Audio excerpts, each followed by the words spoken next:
You're listening to the Investigative Journal. I'm your host, Greg Szymanski. 2 hours. 2 hours with great interviews all the time. We get into the news behind the scenes that the mainstream media refuses to cover. What a shame.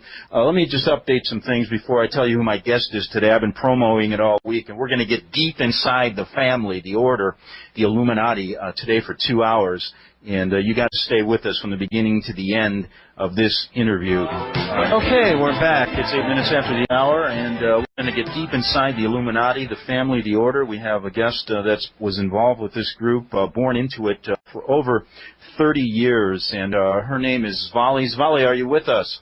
Yes, I am. Well, it's nice to have you here, and I know you don't give radio interviews, and I really want to thank you because I think it really does help the American people understand about this secret organization that you were born into. So I guess before we, I guess we can just start from the beginning and tell us right from the beginning, you were born into this from wealthy parents, and tell us about your training in this group and when you were a young child and then up into your orientation at the Vatican. Go ahead.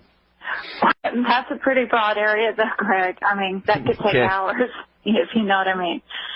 Yes, but if you could just outline it for us. Yeah. I mean, I was born in the group. I was born in Germany, came to the U.S. very young, and basically went through all the training that the group, all members of the group do undergo training to different degrees, depending on the role.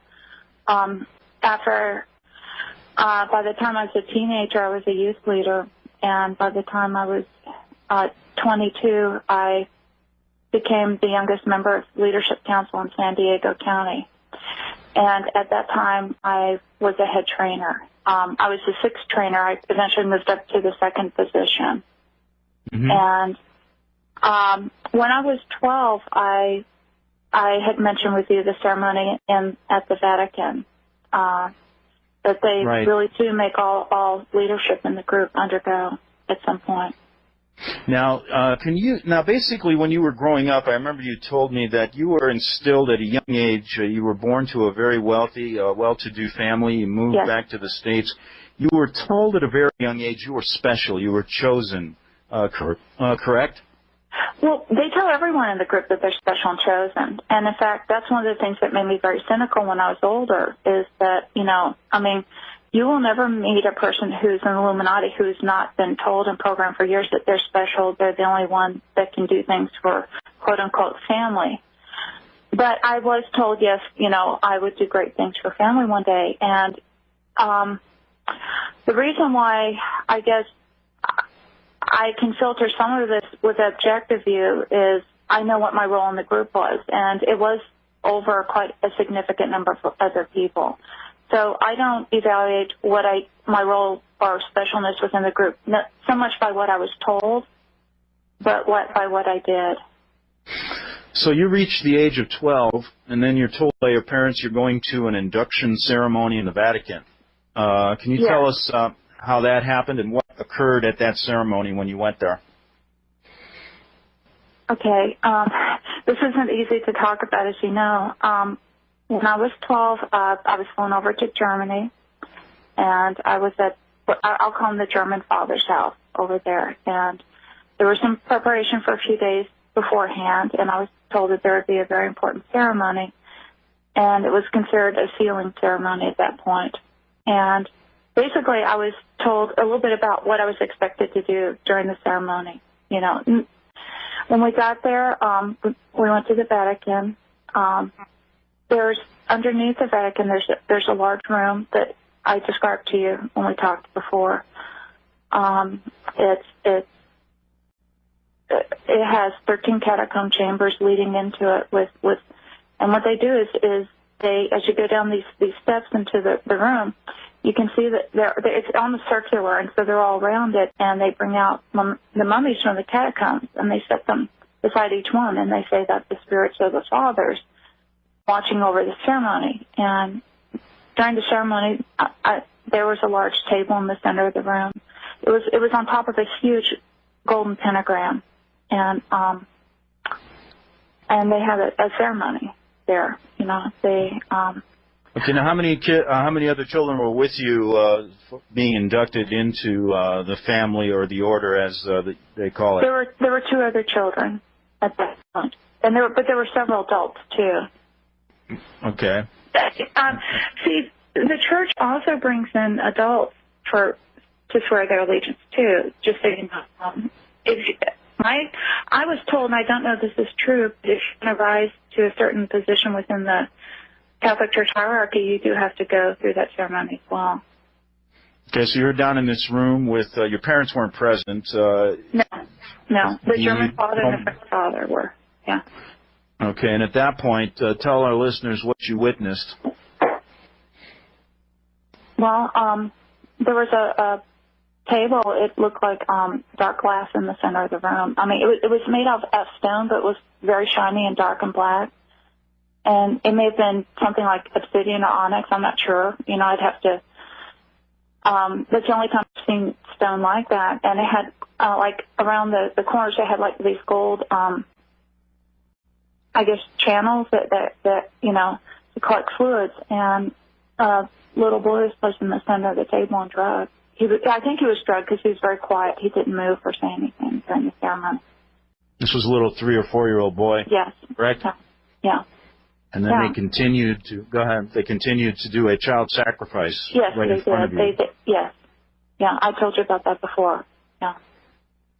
Now, afterwards, quite what a unbelievable experience for a youth. I mean, for a 12-year-old. I mean, I just what went through your mind? I guess when that happened. I mean, I was terrified. I mean, I was absolutely horrified. I can't describe the terror you feel when you go through something like that. And do you remember the words they were saying as this was going on? The man was in scarlet. He was speaking in Latin, and basically he was saying, you know, please accept the sacrifice, you know, on this day. But then, you know, and then he said the sacrifice will seal the ceremony, and then he did it. Again, I was so terrified that. Have you ever been in a situation where your heart's racing, but you can't do anything, and so you're just kind of sitting there and you're kind of like fading in and out? That's kind of. I can remember as a youth being frightened, but I don't think I've ever no. All right. Well, gone through anything quite like what you have. Imagine your heart rate going up to about 220. You can't move, so you're kind of shaking, but trying like not to show it. Mm-hmm. And I mean, it was horrible. And I was keep thinking inside, I can't wait it's over. I can't wait. I mean, you don't say this, but inside you're just kind of saying over and over, I can't wait till it's over. I can't wait till it's over. I can't wait till it's over. Afterwards, the man in scarlet, he had a huge golden ring on his hand, and he came over to the center of the room, and he had each of the people that were swearing that day. I had to go forward and kneel before him and kiss his ring and swear my allegiance to the new order, to the new world order, until my death. Now, at that point, you are escorted out. Yes. Yeah. After the ceremony was all over. I mean, the other people also did theirs as well. You know, they had to swear their allegiance too. And then they were the same age as? They were the same age as you? The 2 children were, but there were also 3 adults that went forward and did the same. And afterwards, we were told, may the same to you or worse occur should you ever break this oath. So it's basically, imagine at that age, and you weren't really prepped for this, were you? I mean, you were told there was a ceremony, but nothing, you didn't expect anything like this, from what I gathered talking to you. It was very difficult to go through, just because the sense of horrific oppression down there, too, was the worst. I mean, I've gone through some ceremonies in my life in the Illuminati. You do go through them. But I have to say that in my experience, this was the worst, just because I can't explain the amount of darkness in a room like that, just of pure evil.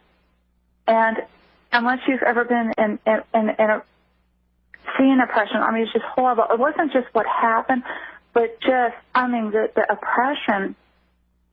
And I'm a Christian now, and I know the difference now between when there's evil present, oppression, or when God's love is present and joy and peace, which is the exact opposite of what was in that room. Now, you know what I find quite interesting about this? About 25 years ago, I was a reporter and a freelance writer in Rome, and I spent 6 years there.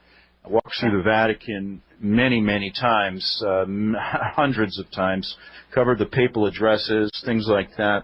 And during that time, I was there during a Vatican scandal, which involved the church bank and other things, members of the Illuminati, the Freemasons. I was approached by a woman on Via Veneto. I'll never forget this. Rome's a small town, and people knew I was covering stories about the secret societies, things like that, because I had to ask people. Well, this woman came up to me and told me similar stories. She wasn't quite as specific because she couldn't handle it. She would break out crying. Yeah. And had tried to commit suicide twice because she couldn't get out of the Illuminati. She was a member, she was, again, born into it, a very wealthy northern Italian family. And she told me basically the same ceremony took place with her. And so when I started talking to you, I wanted to relay that to you and to also relate to my listeners that I heard about this 25 years ago from a woman by the name of Maria and many other people, several other people in Italy that I talked to.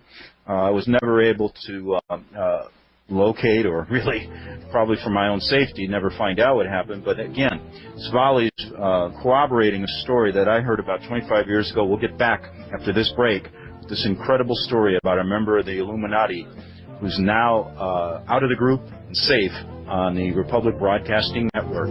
Okay.